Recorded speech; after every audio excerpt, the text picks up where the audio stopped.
Karl, 1921, Baden-Baden, Germany. Tell me about being a little boy in Germany in the early 20s. In the early 20s, I went to school when I was 6 years old, and after that I went to the high school, which was known as the Gymnasium Hohenbaden in Baden-Baden. Now at this time, you know, this was well before Hitler when you were little. That's right. And so there was no issues yet that you guys knew of. Tell me about your parents. What did your dad do for a living? My father was an attorney. And your mom? My mother was a lady of leisure. A stay-at-home mom. That's right. And do you remember your grandparents at all? I only remember my grandmother on my mother's side, which was her mother, and my grandfather had been dead for many years. And I only remember my grandfather on my father's side, because my grandmother on my father's side, she had passed away long before I was born. Okay. Well, tell me, what did your grandfather do? My grandfather on my father's side had a cigar factory in And this was also in where was that? In Offenburg, Germany, which is about 60 kilometers from Baden-Baden. And what about your grandmother you knew? What can you tell me about her? My grandmother lived in Mannheim, Germany, not too far away from Baden-Baden, together with my mother's sister. And she was there for many years. I never knew my grandfather, like I mentioned to you, because he died long before I was born. And she, unfortunately, was deported to Gurs in France, together with my mother's sister. And we were very fortunate to get her out of the camp in Gurs into Marseille, which is the main city close by, and finally got them over here to the United States, both of them. And so both my aunt and my grandmother lived in Dallas, Texas. When did your family start to notice the changes taking place in Germany? The minute Hitler came to power, which was 1933. The changes took place right then and there. And so we're planning... Because there were so many laws passed, where my father couldn't practice law anymore and things like that. And so what did your family decide to do? My father started to apply for entry to the United States. But that took a long, long time in those days, because there were just very few applicants that were got permission to apply to, on an immigration visa. But I know my father couldn't practice law anymore, except from his home, where we lived. So he moved his office to his home.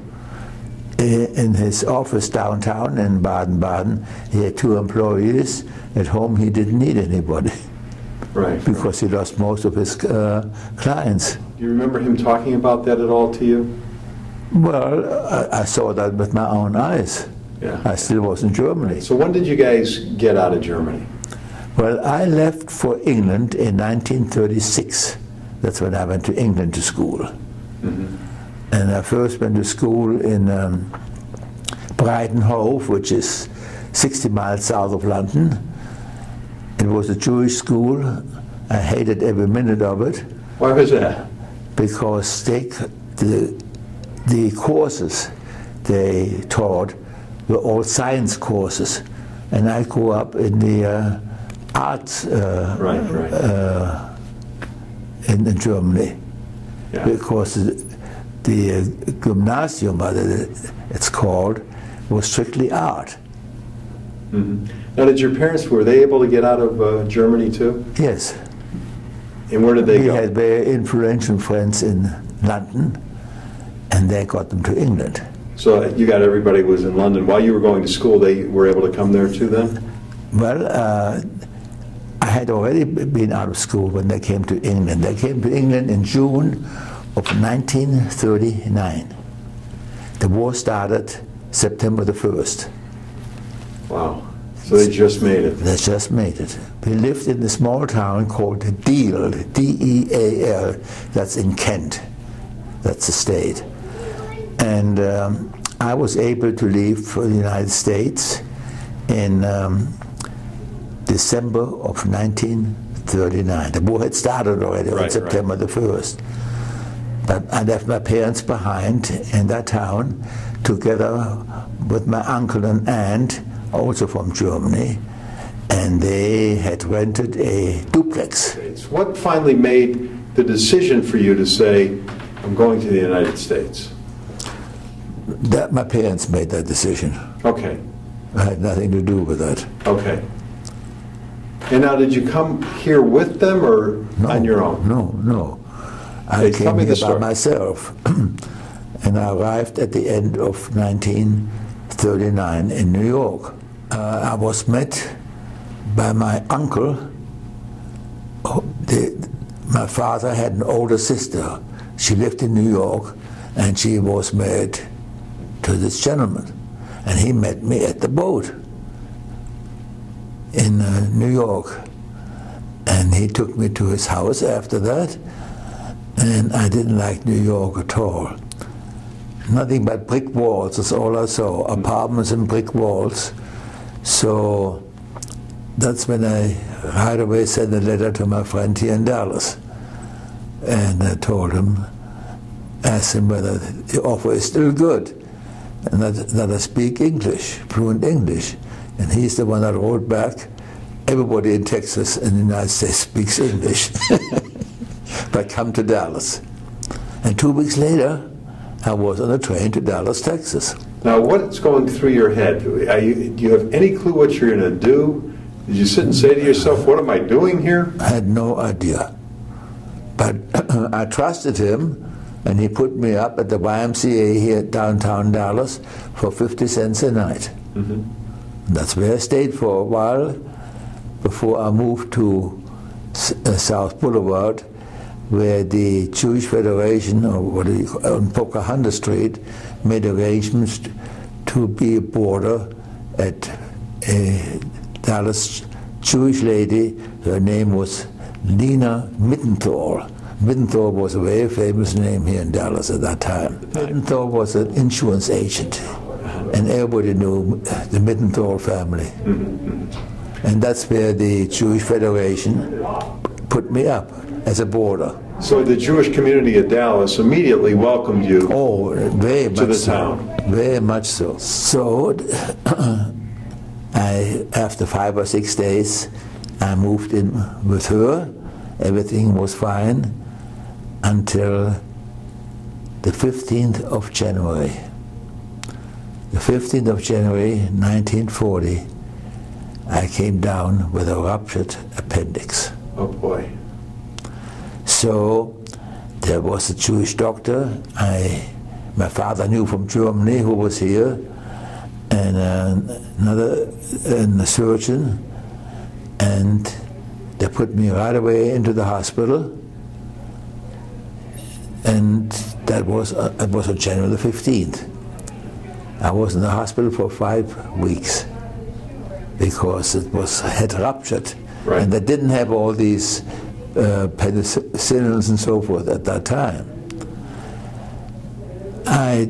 When I didn't get better, the firm I was with decided to bring in another doctor.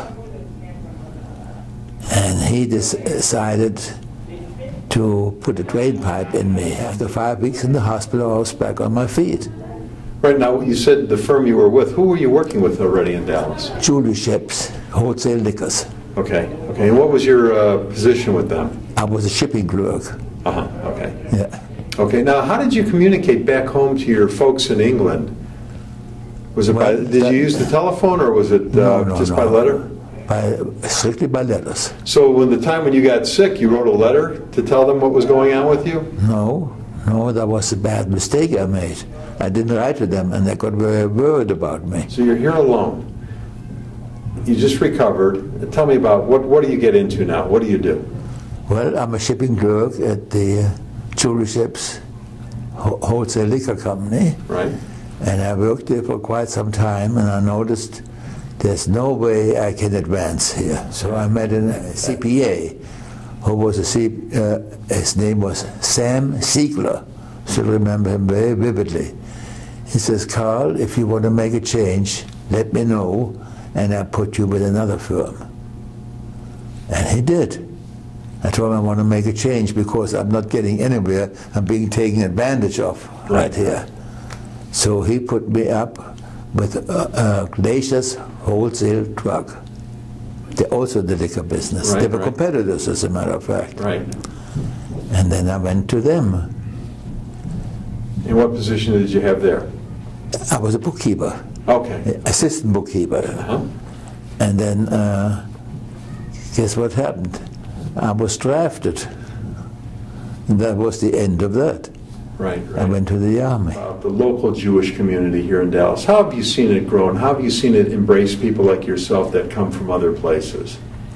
They were very, very helpful at the time when I needed them, and my parents needed them. Very, very helpful. And have you been involved with them, the Jewish community? Well, we had an organization called here, which was copied after an organization in New York City called Self-Help. And they made sure that the refugees that came stayed together and were taken care of. Right, right. And how have you seen this community grow, the Jewish community? It's unbelievable, unbelievable. And when I came to Dallas, Dallas had a population of 225,000 people total. Yeah, yeah. And today, how many million are there? Yeah, yeah. Okay. Now, World War II, affected everybody, of course, but coming from Germany, what were your thoughts on that? Well, I had no special thoughts. I had to get away from Germany. Everybody knew what was going to happen there. And my father, he was too slow on the pickup, I would say. He waited too long. Yeah, yeah. Well, it was hard to get out, though, you'd said. Well, he was taken to the concentration camp on Crystal Night. Your dad was? He spent 6 weeks there. And then when I was able to secure a visa for him for England, that's when he got out of the concentration camp and then came to England very shortly thereafter. What year was that he was taken? 39. 39. Yeah. Crystal Night was 38. Yeah. November 38. And he was able to, they let him out of the camps? Oh yes. As long as I could get rid of the Jews. Yeah. What about your mom? My mom followed my father. She was in Baden-Baden by herself and figured I have to get things ready so we can emigrate. Yeah. And that's how it came about that they then went to England. Okay. Oh, wow. So now you're in the United States Army. I was inducted in September of '42. And you were in the infantry. Were they training you for anything special? Nothing. But, which I didn't know, because you should never volunteer in the Army. And one morning, they asked, is there anybody here that can take shorthand and use a typewriter? I'm the only one that raised the arm. So you had a job. I had a job, a permanent job for the entire war. Yeah. First I was in battalion headquarters. Very shortly I moved to regimental headquarters, and then I was in the main camp at the what's called IRTC headquarters. Right. And what state were you in? Yeah. Alabama. In Alabama. Okay. Yeah. And the camp was in Anniston, Alabama. So now the war comes to an end, and you leave the service. You were discharged in 46? 46 is when I left the Army. Okay. And where'd you come back to Dallas? I came back to Dallas, of course. Was your job waiting for you? No. Well, the job more or less was waiting for me, but it was not attractive at that time. Right. Because I had to hire somebody else. Right, right. So I became a traveling salesman. Mm-hmm. And I was on the road for 43 Where did you meet your wife? I met her in Dallas.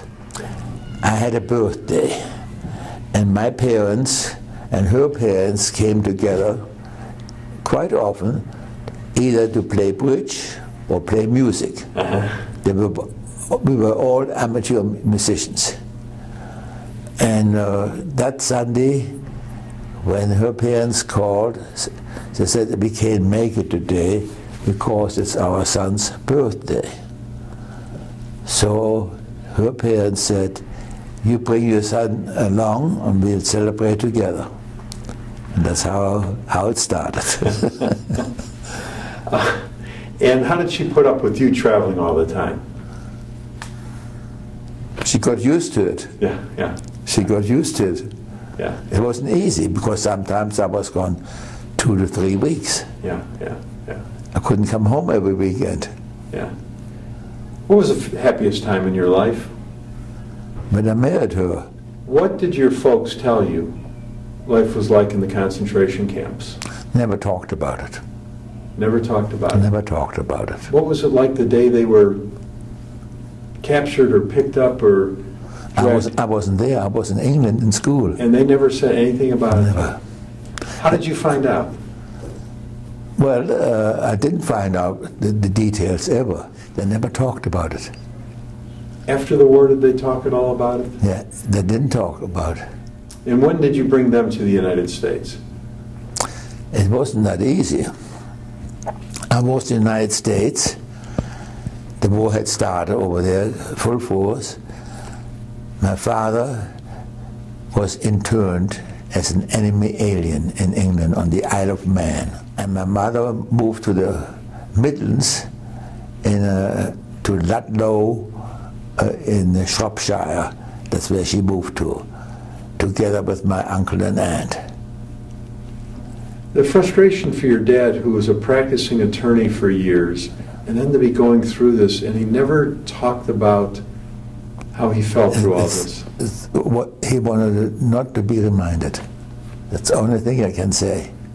And when your folks came to the United States, could you tell, did they have a feeling of relief, joy? What was it like for them to come to the United States? Well, let me put it this way to you. It wasn't easy.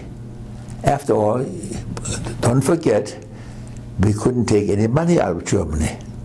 That was the big problem. Right. $10 is all you could take with you. They kept all the money in Germany. My father got his first job. He got it through the Jewish Federation. He was the elevator operator of the freight elevator at Neiman Marcus. He operated the freight elevator. Wow. That was his first job. And after that, I was able to get him a job at Julius Shepson Company. Yeah. And did he ever practice law again? No. No. But he did, later on.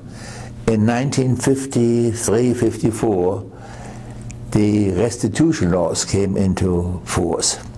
And my father was very, very busy helping all the refugees trying to get their money back and possessions back. And were they able to accomplish any of that?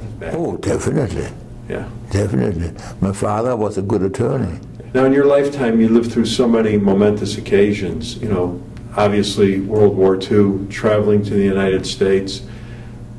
We had a president assassinated here in this country. Something good, the moon landing, of course, 9/11. Was there something that really affected you on the national scene after you'd already been in the United States? Not at all. So if everything just took it in stride? That's right. You know. What's the best music? Mozart, Beethoven, Mendelssohn, Schubert, Schumann. Those are my favorites. Yeah, yeah. And that's what I played. You spent 43 years on the road as a salesman. What were you selling? Custom jewelry. Okay. For the same company all those years? Same company. And what company was that? The name of the company was Gerson Company, Gerson, Gerson Company. Are they still around? Oh yes, very much so. Yeah, yeah. Very much so, but not the custom jewelry business anymore. Yeah. Completely changed because costume jewelry in itself has become a different entity to the seller. Mm-hmm. And today, stores, when they buy costume jewelry, particularly small stores, the ones we sold to at the time, they go to people like Sam Moon here in Dallas. Right, right. Yeah. That was the competition. In 2 days from the day we're doing this taping, it'll be your 64th wedding anniversary. Mm-hmm. What's your wife's name? Renate, R-E-N-A-T-E. And together you had 3 children. That's right. Well, thanks for doing this today. My pleasure.